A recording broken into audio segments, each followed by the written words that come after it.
வணக்கம். சென்னை மேயர் பிரியா அவர்கள் கைது செய்ய வாய்ப்புகள் இருப்பதாக தகவல்கள் கிடைக்கப்பெற்றுள்ளது. போலீஸ் விசாரணையில் தற்பொழுது சிக்கியுள்ளார் மேயர் பிரியா அவர்கள். நண்பர்களை, இந்த வீடியோவிற்கு ஒரே ஒரு லைக் மற்றும் சப்ஸ்கிரைப் பண்ணிருங்க.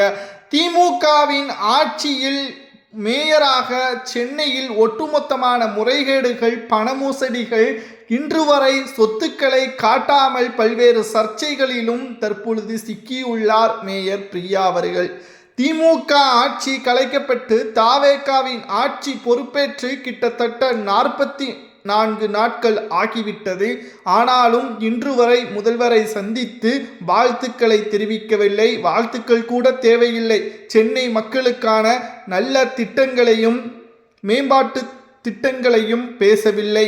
மேலும் சென்னை மேயர் பிரியா அவர்களுடன் 128 பேர் தற்பொழுது அவர்களது சொத்து பட்டியல்களை வருடம் காட்டவில்லை. முதல் ஆண்டில் மட்டும் பொறுப்பேற்றுள்ளனர். அடுத்த 4 ஆண்டுகள் தற்பொழுது வரை திட்டங்களை மற்றும் முறைகேடுகளை திமுகவின் ஆட்சியில் சேகர்பாபு மற்றும் செந்தில் பாலாஜியுடன் சேர்ந்து பல ஆயிரம் கோடிகள் சென்னை திட்டம் என்று கூறி தற்பொழுது வரை சென்னை மழைநீர் வடிகால் முழுமையாக நிறைவேற்றவில்லை. ஆனால் அந்த திட்டத்திற்கு 4300 கோடி செலவு செய்யப்பட்டதாகவும் கணக்கு காட்டப்பட்டுள்ளது. ஆனால் இன்று வரை சென்னையில் மழைநீர் பெய்தால் தேங்கக்கூடிய இடங்கள் தேங்கிக் கொண்டுதான் இருக்கிறது. புதிதாக பொறுப்பேற்ற அரசு தற்பொழுது மேயர் பிரியா அவர்கள் கணக்கு காட்டுவது அனைத்தும் முறைகேடாக இருப்பதாக குற்றச்சாட்டுகளும் முன்வைக்கப்பட்டுள்ளது. இதில் மிகப்பெரிய ஒரு பித்தலாட்டம் மற்றும் மோசடித்தனத்தில் மேயர் பிரியா அவர்கள் செய்த செயல் என்ன தெரியுமா? சென்னையில் திடக்கழிவு மேலாண்மை மற்றும் குப்பையில்லா நகரமாக மாற்றுவேன் என்று மேயர் பிரியா அவர்கள் பதவியேற்றவுடன் தெரிவித்தார். அவர் மேலும் தமிழ்நாட்டை வளர்ச்சியான மாநிலமாகவும் சென்னையை முதன்மையான மாநகரமாகவும் மாற்ற வேண்டும் என்பதற்காக மேயர் பிரியா அவர்கள் ஐரோப்பிய கண்டத்திற்கு பிரான்ஸ், இத்தாலி மற்றும் அமெரிக்கா போன்ற நாடுகளுக்கும் சுற்றுப்பயணம் மேற்கொண்டார். கொடுங்கையூர் குப்பை கிடங்கில் பயோமைனிக் பணிகளை மேம்படுத்துவது மற்றும் நிறுவனத்தின் தலைமையையும் பார்வையிடுவது, ஒட்டுமொத்தமான பல கோடிகளை இதற்காக செலவு செய்தார் மேயர் பிரியா அவர்கள். ஆனால் இப்பொழுது வரை அது தூய்மையாக மற்றும் அவர் சொன்னபடி அகற்றப்பட்டதா என்று கேட்டால் அது மிகப்பெரிய ஒரு கேள்விதான். மேலும் ஐரோப்பிய கண்டத்தை போல அமெரிக்காவிற்கும் சான் பிரான்சிஸ்கோவிற்கும் சுற்றுப்பயணம் 4 நாட்கள் மேற்கொண்டார். இதற்கும் அரசு பணம்தான். மக்களின் வரிப்பணத்தை இவர்கள் ஐரோப்பியா, அமெரிக்கா போன்ற நாடுகளுக்கெல்லாம் சென்று தமிழ்நாட்டின் வரிப்பணங்களை தேவையில்லாமல் செலவுகளை மேற்கொண்டு அதில் பல 100 கோடிகளை மோசடிகளையும் செய்துள்ளதாக பல்வேறு புகார்களும் எழுந்துள்ளது.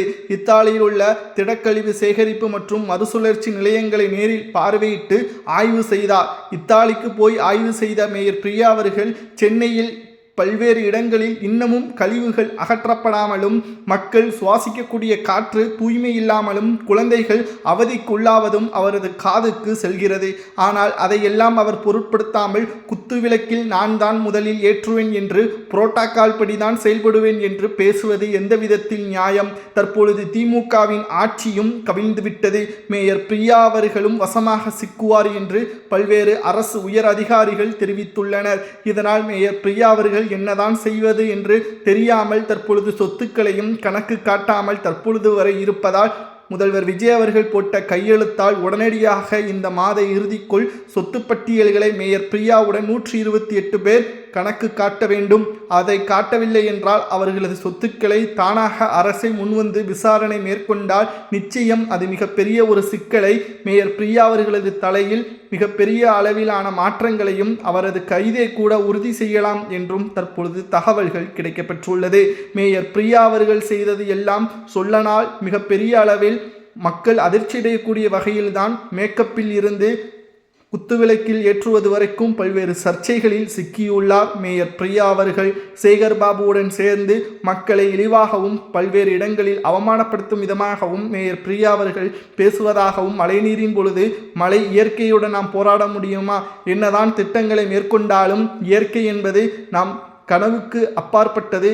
மழைநீர் தேங்கதான் செய்யும் என்று ஒரே வரியில் பதிலளித்து விட்டார். மேலும் கழிவுகள் போகக்கூடிய அந்த கான்வாய்களில் கொசு வலைகளை போற்றி கொண்டு அதற்கு 175 கோடி என்ற செலவுகளையும் காட்டினார் மேயர் பிரியா அவர்கள். பல்வேறு மோசமான தமிழ்நாட்டின் வரிப்பணங்களை மேயர் பிரியா அவர்கள் வெளிநாடு பயணங்களை மேற்கொள்வதற்கும் அவர்களது தனிப்பட்ட சொத்துக்களாக மாற்றுவதற்குமே செலவுகள் செய்யப்பட்டதாக பல்வேறு குற்றச்சாட்டுகள் தாவேகாவின் அரசில் விசாரணையின் மூலம் சேகரிக்கப்பட்டுள்ளது.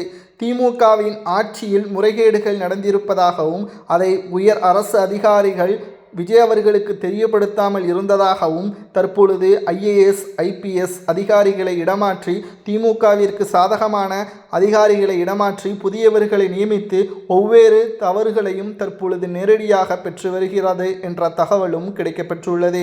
10 லட்சம் கடன் என்பது மிகப்பெரிய அளவில்தான் தற்பொழுது திமுக ஆட்சியில் தமிழ்நாட்டின் பொருளாதாரம் எங்கு சென்றது, லாபம் எங்கு சென்றது என்ற கேள்விகள் எல்லாம் தற்பொழுது முதல்வர் விஜய் அவர்கள் கேட்க ஆரம்பித்து விட்டார். அதில் பெரிய பங்கு சென்னை மேயர் அவர்கள் தற்பொழுது சென்னையில் உள்ள மக்களுக்கு நலத்திட்ட உதவிகளை செய்வதற்காகவே பல ஆயிரம் கோடிகள் ஒதுக்கீடு செய்யப்பட்டது கடந்த திமுகவின் ஆட்சியில்.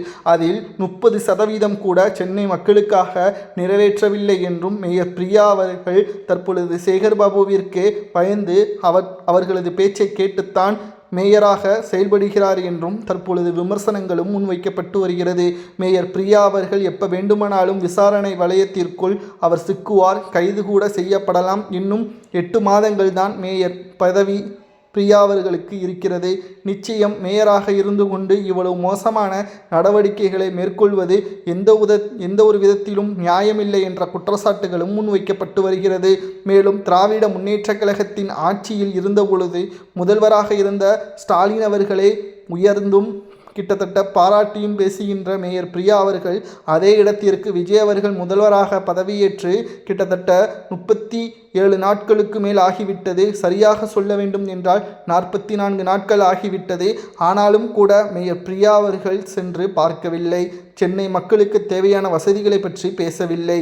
ஆனால் மேயர் பதவியில் இருக்க வேண்டும் என்ற ஆசை இன்று வரைக்கும் கலைஞர் மற்றும் ஸ்டாலின் உதயநிதியின் போட்டோக்களை அகற்றாமல் இருக்கிறார். முதல்வர் விஜய் அவர்களது போட்டோவை அவரது அலுவலகத்தில் ஓரமாக வைத்துள்ளார். மேயர் அலுவலகத்தில் இங்கு முதல்வர் யார், விஜயா ஸ்டாலினா என்று கேட்கக்கூடிய அளவிற்குத்தான் மேயர் பிரியா அவர்களது செயல்பாடுகள் இருப்பதாகவும் பல்வேறு விமர்சனங்கள் தற்பொழுது மேயர் பிரியா அவர்கள் மீது முன்வைக்கப்பட்டு வருகிறது. மேயர் பிரியா அவர்கள் சிக்குவார் என்றால் எதற்கெல்லாம் சிக்குவார் தெரியுமா? அவரது சொத்து பட்டியல்களை தற்பொழுது வரை காட்டாத காரணத்தினால் மறைத்ததற்கும், மேயர் பிரியா அவர்கள் மழைநீர் வடிகால் திட்டத்தில் பல ஆயிரம் கோடி முறைகேடு செய்ததாகவும் தற்பொழுது கொசுவலையில் 144 கோடிக்கு மேல் முறைகேடு செய்ததாகவும் பல்வேறு குற்றச்சாட்டுகள் முன்வைக்கப்பட்டு வருகிறது. இதை பற்றி உங்களது கருத்துக்களை மறக்காம கமெண்ட் வாயிலாக கூறுங்கள்.